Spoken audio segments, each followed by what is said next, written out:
Mari kita bersatu dalam doa. Tuhan Yesus, terima kasih atas waktu yang Kau berikan kepada kami untuk mendengar firman-Mu melalui berbagi ini. Berikanlah hati dan pikiran kami untuk dapat menerima firman-Mu melalui bimbingan Roh Kudus-Mu, dan urapilah hamba-Mu Pastor Paul Jang yang akan membawakan firman-Mu dalam kuasa Roh Kudus. Kami berdoa juga kiranya Roh yang sama akan membuka hati para pendengarnya. Di dalam nama Tuhan Yesus kami berdoa. Amin. Amin. Terima Terima kasih Bu Kristi. Tuhan Yesus memberkati. Ya, untuk Bu Sarina dipersilakan.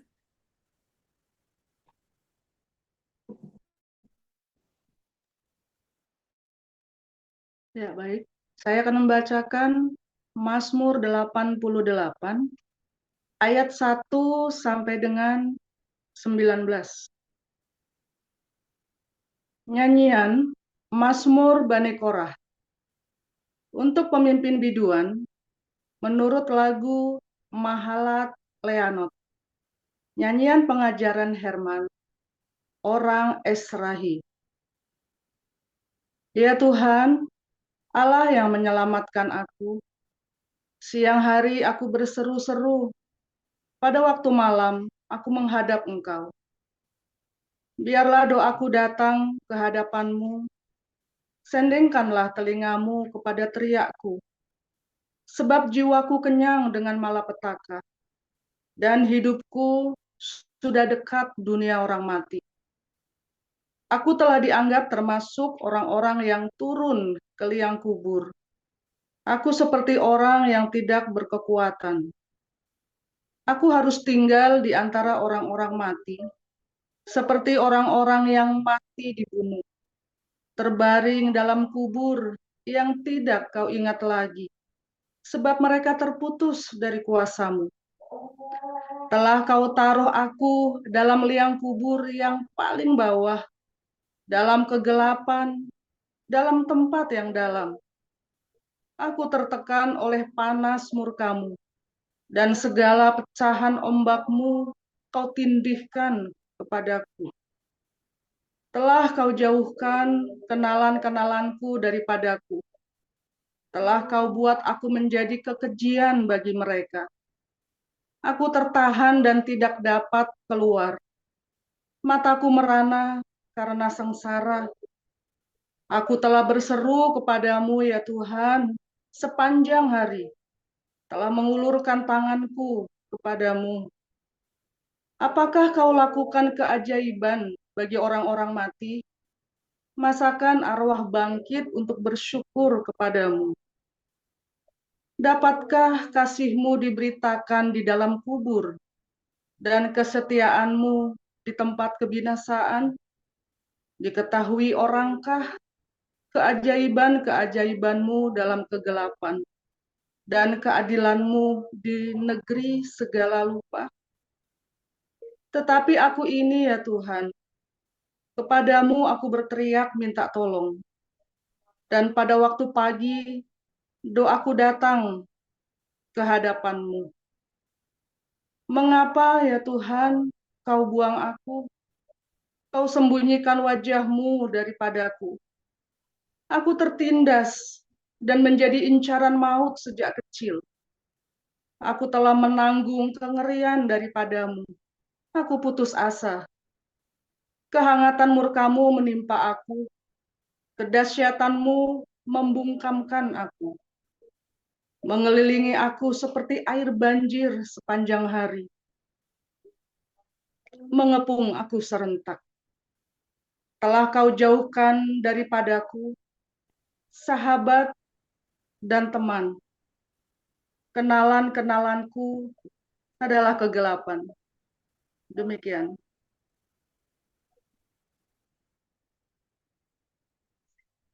Satu Korintus pasal 11. Jadilah pengikutku, sama seperti aku juga menjadi pengikut Kristus. Aku harus memuji kamu, sebab dalam segala sesuatu kamu tetap mengingat akan aku dan teguh berpegang pada ajaran yang kuteruskan kepadamu. Tetapi aku mau, supaya kamu mengetahui hal ini, yaitu kepala dari tiap-tiap laki-laki ialah Kristus. Kepala dari perempuan ialah laki-laki, dan kepala dari Kristus ialah Allah.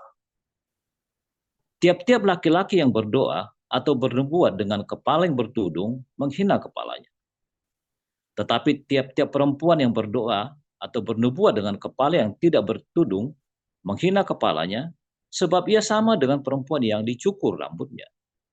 Sebab jika perempuan tidak mau menudungi kepalanya, maka haruslah ia juga menggunting rambutnya.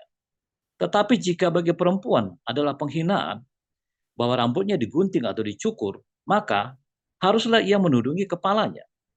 Sebab laki-laki tidak perlu menudungi kepalanya, ia menyinarkan gambaran dan kemuliaan Allah. Tetapi perempuan menyinarkan kemuliaan laki-laki. Sebab laki-laki tidak berasal dari perempuan, tetapi perempuan berasal dari laki-laki. Dan laki-laki tidak diciptakan karena perempuan, tetapi perempuan diciptakan karena laki-laki. Sebab itu, perempuan harus memakai tanda wibawa di kepalanya oleh karena para malaikat. Namun demikian, dalam Tuhan tidak ada perempuan tanpa laki-laki dan tidak ada laki-laki tanpa perempuan. Sebab sama seperti perempuan berasal dari laki-laki, demikian pula laki-laki dilahirkan oleh perempuan, dan segala sesuatu berasal dari Allah. Pertimbangkanlah sendiri, patutkah perempuan berdoa kepada Allah dengan kepala yang tidak bertudung?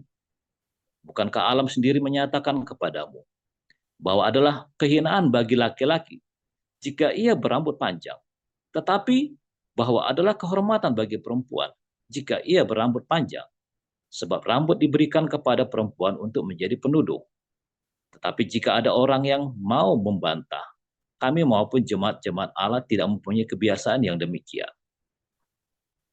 Dalam hal peraturan-peraturan yang berikut, aku tidak dapat memuji kamu, sebab pertemuan-pertemuanmu tidak mendatangkan kebaikan, tetapi mendatangkan keburukan. Sebab pertama-tama aku mendengar bahwa apabila kamu berkumpul sebagai jemaat, ada perpecahan di antara kamu. Dan hal itu sedikit banyak aku percaya. Sebab di antara kamu harus ada perpecahan, supaya nyata nanti siapakah di antara kamu yang tahan uji.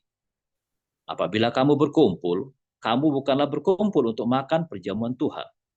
Sebab pada perjamuan itu tiap-tiap orang memakan dahulu makanannya sendiri, sehingga yang seorang lapar dan yang lain mabuk. Apakah kamu tidak mempunyai rumah sendiri untuk makan dan minum? Atau maukah kamu menghinakan jemaat Allah yang memalukan orang-orang yang tidak mempunyai apa-apa? Apakah yang kukatakan kepada kamu, memuji kamu? Dalam hal ini aku tidak memuji. Sebab apa yang telah kutuliskan kepadamu, telah aku terima dari Tuhan, yaitu bahwa Tuhan Yesus pada malam waktu ia diserahkan mengambil roti, dan sesudah itu ia mengucap syukur atasnya. Ia memecah-mecahkannya dan berkata, inilah tubuhku yang diserahkan bagi kamu, perbuatlah ini menjadi peringatan akan aku. Demikian juga ia mengambil cawan sesudah makan, lalu berkata, cawan ini adalah perjanjian baru yang dimeteraikan oleh darahku. Perbuatlah ini setiap kali kamu meminumnya menjadi peringatan akan aku. Sebab setiap kali kamu makan roti ini dan minum cawan ini, kamu memberitakan kematian Tuhan sampai ia datang. Jadi barang siapa dengan cara yang tidak layak makan roti atau minum cawan Tuhan, ia berdosa terhadap tubuh dan darah Tuhan. Karena itu, hendaklah tiap-tiap orang menguji dirinya sendiri, dan baru sesudah itu ia makan roti dan minum dari cawan itu. Karena barang siapa makan dan minum tanpa mengakui tubuh Tuhan, ia mendatangkan hukuman atas dirinya. Sebab itu banyak di antara kamu yang lemah dan sakit, dan tidak sedikit yang meninggal. Kalau kita menguji diri kita sendiri, hukuman tidak menimpa kita. Tetapi kalau kita menerima hukuman dari Tuhan, kita dididik, supaya kita tidak akan dihukum bersama-sama dengan dunia. Karena itu, saudara-saudara, jika kamu berkumpul untuk makan, nantikanlah olehmu seorang akan yang lain. Kalau ada orang yang lapar, baiklah ia makan dahulu di rumahnya, supaya jangan kamu berkumpul untuk dihukum. Hal-hal yang lain akan dikuatur kalau aku datang. Demikian firman Tuhan. Terima kasih untuk lektor kita hari ini, Bu Sarina dan Pak Apul. Juga terima kasih kepada Bu Ros yang sudah menampilkan ayat bacaan pada pagi hari ini. Iya, Bapak Ibu, tiba saatnya kita akan mendengarkan firman Tuhan hari ini yang berjudul Doa Orang Sakit yang akan disampaikan oleh gembala kita, Pastor Joseph Paulsang. Silakan, Pastor. Haleluya. saudara, kalau lagi sakit, ya, sakit sehari, 2 hari, 3 hari, ya, saudara itu sebenarnya banyak waktu kesempatan ya untuk kita berdoa. Jadi waktu sakit itu Tuhan sembuhkan aku Tuhan, Tuhan sembuhkan aku Tuhan. Kalau sakit itu paling pertama itu Tuhan, kamu mau apa sama aku Tuhan? Itu ya saudara ya. Ingat-ingat saudara, ketika kamu sakit pertama kali, Tuhan kamu mau apa sama aku Tuhan? Karena sakit itu adalah, kita ini kan bagian dari alam semesta manusia itu, tubuh kita itu. Maka alam semesta itu mengalami satu batas homeostatis. Tubuh manusia juga sama. Begitu kamu sakit, berarti ada sesuatu yang tidak normal, tidak seimbang, ya, sehingga kamu harus diam. Nah, sakit itu adalah saatnya orang bertapa, meditasi, saudara. Makanya ada orang yang sakit lama beberapa hari, 1 hari, 2 hari, duduk, diam, ya, diam, ya, diam, jangan jelang-jelangan. Oh, ini saya tidak bisa tenang. Salah, saudara. Kamu lagi sakit, ya, walaupun kamu orang yang tidak bisa tenang, kamu duduk tenang. Saat itu saatnya kamu untuk duduk tenang di hadapan Tuhan. Ya, untuk duduk Tuhan, ada apa Tuhan? Tuhan, kamu mau apa Tuhan? Ya, dalam sakitmu ya, untuk demam, tipes, demam berdarah, kamu mengalami sakit yang harus opnam di rumah sakit beberapa minggu, ya, bahkan ya maaf kata kalau kamu jatuh, patah tulang, itu kan paling ribet itu ya, sampai nggak bisa kemana-mana. Duduk di rumah, Pak, Tuhan, kamu mau apa Tuhan? Tidak mungkin sesuatu terjadi padamu dan itu cuma begitu saja. Nah, sakit ini penting, ya. Banyak orang tidak mendapat hikmah apa-apa dari sakit. Akhirnya ya cuma membuang waktu. Tapi sebetulnya Tuhan bicara di saat kamu lagi sakit itu, Tuhan banyak bicara kepadamu. Di saat waktu sakit itu, di dalam kesakitanmu, aduh, demam yang menggigil malam-malam, nggak kuat ya, karena kami kena COVID ya. Saya pernah kena COVID sekeluarga itu ya. Waduh, itu sampai ya kalau malam menggigil, sampai menggigil begitu ya. Musim salju lagi waktu itu, musim salju, gila itu. Saljunya lagi tebel-tebelnya itu ya, lagi COVID itu 2021 itu. Jadi kita, Tuhan, Tuhan mau apa Tuhan sama kami? Kita doa, saudara, Tuhan mau apa sama kami Tuhan? Kenapa kita diberi kesempatan untuk diam? Kenapa kita diberi kesempatan untuk berhenti dari semua aktivitas? Karena kalau kamu tidak sakit, kamu tidak mungkin berhenti. Gara-gara sakit kamu berhenti. Kecuali kamu rajin puasa. Masalahnya orang rajin puasa jarang sakit. Ya sakitnya paling cuma batuk, pilek, demam, kecapean, kerokan. Udah kayak saya gini loh jarang sakit.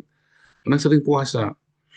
Sakitnya saya itu paling ya, oh tipes, ya 3 hari sembuh. Tipesnya tipes ringan ya, bukan tipes yang berkelas berat ya. Terus sakit apa lagi, saudara? Ya batuk kayak kemarin itu 3 minggu. Ya 3 minggu ya batuknya ya gila itu ya. Enggak 3 minggu, ya lama ya, 1 bulan lebih tuh batuknya ya.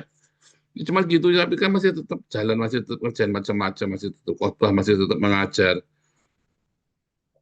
Ya, tapi kalau sakit udah nggak bisa apa-apa, sampai sakit itu ya, ya karena saya sering puasa, makanya jarang sakit sampai nggak berdaya itu hampir belum pernah kayaknya. Tipes saja saya masih, ya tipes saja kita masih duduk, masih ngobrol, cuma tiba-tiba kalau malam menggigil aja. Ya kan? Tapi kalau siang ya nggak apa-apa, sehat, ngobrol aja gitu, duduk makan normal semuanya. Ya belum pernah saya sakit sampai terjatuh sampai nggak bisa apa-apa ya. Tapi kalau kejadian kamu sakit sampai nggak berdaya apa-apa, ya, maka itu saatnya kamu duduk diam sama Tuhan. Doamu itu cuma satu, Tuhan mau apa Tuhan? Tuhan itu ada apa? Kamu nggak usah bilang Tuhan sembuhkan aku. Kalau Tuhan maunya Tuhan itu sudah, kamu sudah tahu Tuhan mau apa, dan kamu respon sembuh sendiri. Sembuh sendiri. Ya, yang pasti supaya Tuhan dimuliakan. Tapi yang pasti, ya, kamu jangan gimi-gimi, oh, Tuhan sembuhkan aku ngedrill ya. Jangan. Waduh, tapi ini kalau enggak kerja ini targetnya nggak tercapai. Aduh, kalau sakit terus Tuhan tolong sembuhkan. Bukan. Logika iman tuh begini, kalau Tuhan kasih kamu sakit, kamu hidupnya sudah takut akan Tuhan. Targetmu tidak jadi tercapai, atau saatnya lagi ujian, kamu malah sakit, sehingga kamu tidak ujian, kamu tidak naik kelas, atau kamu tidak bisa lulus suatu ujian gitu ya. Kamu jangan gemerungsung, wah ini salah aku ini, waduh gara-gara sial nih aku nih. Jangan. Kamu harus punya logika iman bahwa segala sesuatu itu terjadi karena Tuhan ada mau. Syaratnya kamu harus mengasihi Tuhan. Kalau nggak mengasihi Tuhan ya repot, susah. Kalau kamu tetap tinggal di dalam cintanya Tuhan, kamu tetap mengasihi Tuhan, yang saya ngomong hari ini berlaku buat kamu. Kalau kamu lagi sakit, bahkan sampai tidak bisa ujian gara-gara sakitmu itu, nggak lulus, berarti kan penundaan. Kamu tenang saja. Belum tentu kamu di saat itu jadi, belum tentu misalnya ujian PNS, harusnya ini aku ujian PNS tapi nggak jadi, kamu nggak jadi WPNS. Terus kamu jadi sial, belum tentu. Tuhan mau belokkan kamu karena kamu tidak dengar yang dia mau apa.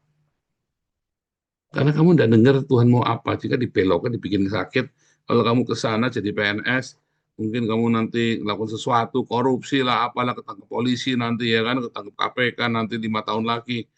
Kamu lagi dibelokkan sama Tuhan. Itu misalnya, bukan berarti kamu PNS selalu korupsi, bukan ya. Tapi misalnya, kita tidak pernah tahu apa yang terjadi di masa ke depan. Pokoknya sekarang, ketika kamu lagi sakit, bahkan sampai gara-gara sakitmu itu kamu gagal dengan yang lain, bahkan dengan pekerjaanmu, dan dengan yang lain-lainnya. Contoh dulu ya, gembala kami dulu di Petani ya, dulu ya, saudara ya, Pak Hengki.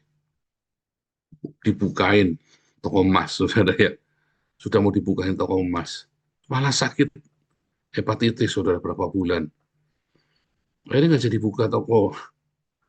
Terus dia nanti dibukain toko apa lagi gitu ya.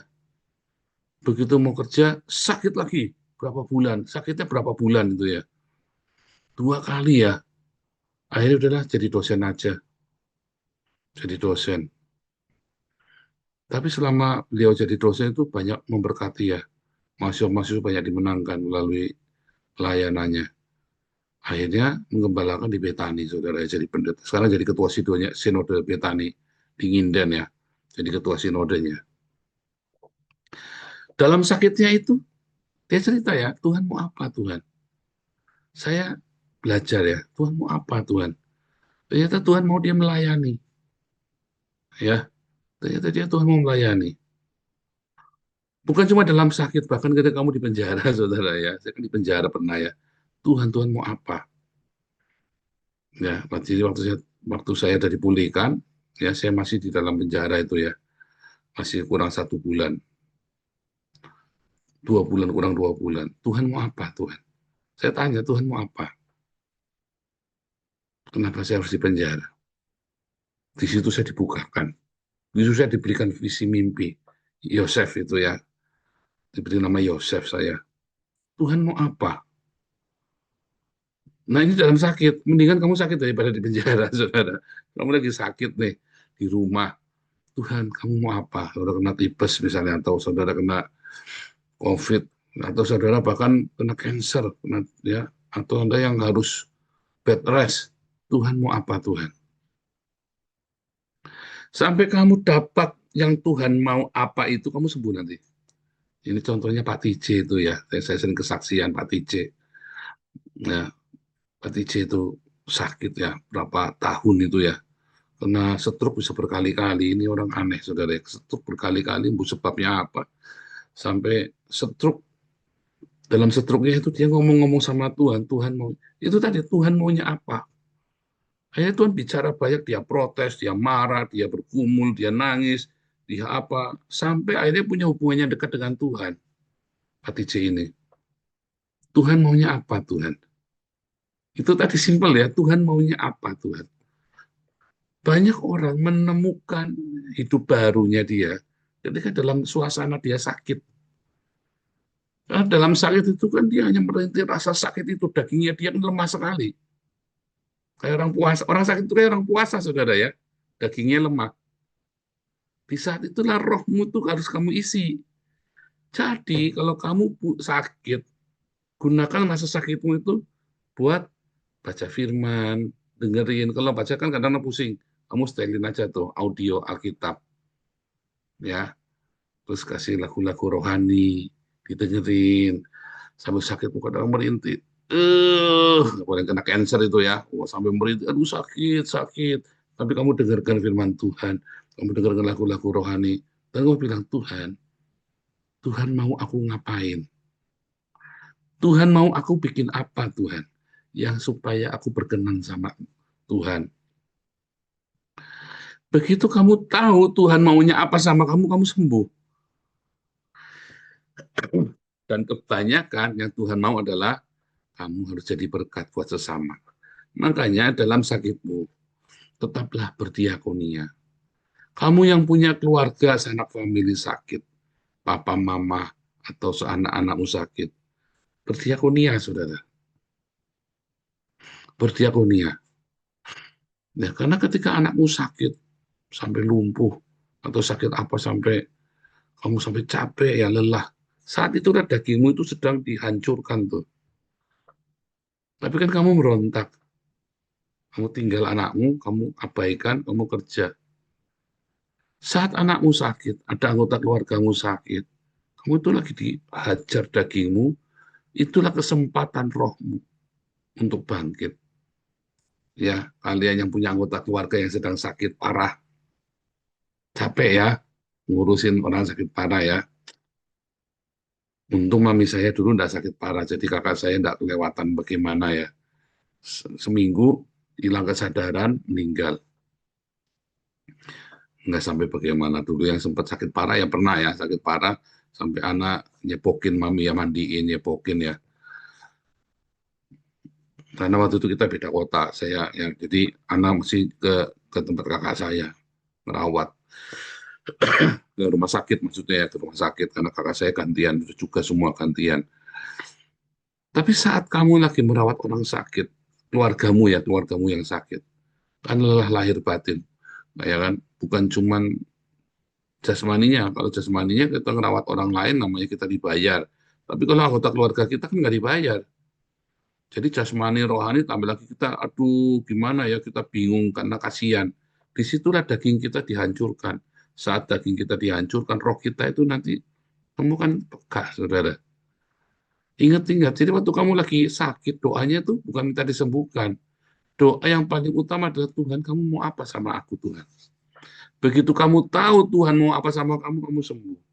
Tapi kedua, kamu bisa bernazar. Kalau aku disembuhkan, aku seperti ini. Bernazar yang baik. Ya. Tapi kalau disembuhkan, benar-benar bayar nazarmu. Nah, intinya sebenarnya, ya di dalam sakit itu Tuhan lagi mau bicara, yang menyatakan kehendaknya buat hidup kamu. Ya, mau sakitmu parah, mau sakitmu tidak parah, mau sakitmu apa. Oke, dalam bawah sadarmu, bahkan ketika kamu nanti sudah kehilangan kemampuan untuk bergerak dan bicara, stroke misalnya itu ya, dalam pikiranmu kamu bilang, Tuhan, kamu mau apa sama aku, Tuhan?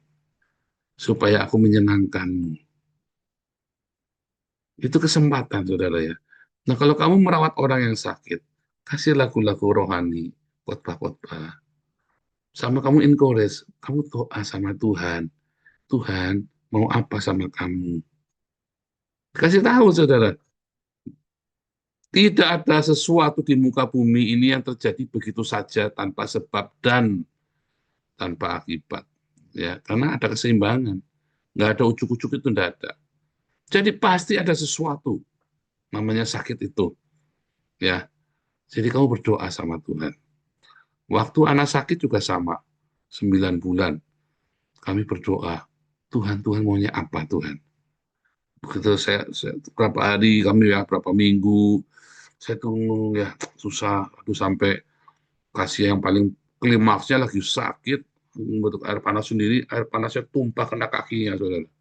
Yang jerit sampai saya lagi di bawah meja itu ya, ikut ketembak air panas juga saya tuh. Wah, itu saya langsung nggak beres ini. Saya bilang, kamu harus tanya Tuhan. Ada sesuatu yang nggak beres. Begitu kita tahu Tuhan maunya apa, sembuh, saudara ya. Hanya sembuh sendiri. Nah, kita mengalami soalnya. Nah, saudara, dalam sakitmu itu, ya di dalam sakitmu, Tuhan itu kan bekerja, ya. Tuhan bekerja di dalam segala segala keterbatasanmu. Justru di dalam sakitmu tuh nanti kamu akan mengalami satu pencapaian kerohanianmu kalau kamu mengarahkan dirimu kepada Tuhan. Masalahnya banyak orang di sakitnya cuma mengeluh. Nah, itu cilaka. Kalau lagi sakit itu jangan ngeluh. Kalau lagi sakit itu jangan nyalain orang lain. Kalau lagi sakit itu jangan kamu ngoceh. Kalau lagi sakit, fokus kamu sama Tuhan. Karena itu rohmu tuh sangat mudah untuk fokus dengan hal yang rohani. Orang lagi sakit juga gampang kesambet setan. Sama. Makanya supaya jangan disambet setan. Sambet setan itu gimana? Ya ngeluh, marah-marah, ya sumpah serah apalagi sakitnya dia ya. Karena kan bingung kan, depresi, apalagi kalau sakitnya harus berbulan-bulan, sudah bertahun-tahun dia pakai nggak bisa bangun, nggak bisa apa kan marah-marah itu ya. Biasa aktif, kena stroke, kan ngamuk-ngamuk terus di rumah. Nah jangan, lagi sakitmu itu kamu tenang, kamu baca firman Tuhan, dengan firman Tuhan, Tuhan mau apa? Karena selama ini kamu nggak mau dengar, kali ini dengar, kali ini dengarkan. Ya, ingat-ingat ya, kalau lagi sakit, ingat-ingat. Ya, praktekkan, jangan nggak percaya, dipraktekkan. Ya, kalau kami sudah praktek, kita sudah praktekkan ya, Tuhan maunya apa. Begitu kita tahu Tuhan maunya apa, ya sembuh sendiri. Ya, ingat-ingat. Kemarin saya ada khotbah, kasih renungan tentang menyimpan uang. Ya, kan? Menyimpan. Kalau kamu berdoa, doa itu adalah panenmu, saudara. Ya kan? Jadi kalau kamu berdoa, kamu tidak pernah nabur, kamu tidak akan pernah menuai. Termasuk ketika kamu lagi sakit, kamu berdoa. Makanya di waktu sakitmu, ya, bahkan sebelum kamu sakit, atau kalau kamu sudah sakit, rajin-rajinlah berbuat baik, berdiakonia.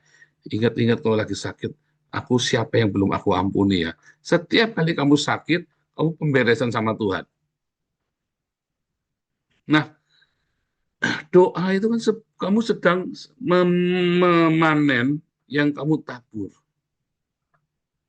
Nah, hukum taburan itu bukan seberapa quantity, tapi seberapa kualitinya, saudara.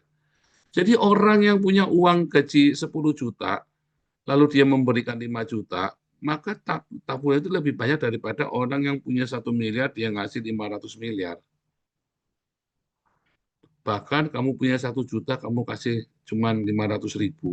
Itu lebih banyak daripada orang yang ngasih 500 miliar dalam kelimpahannya dia.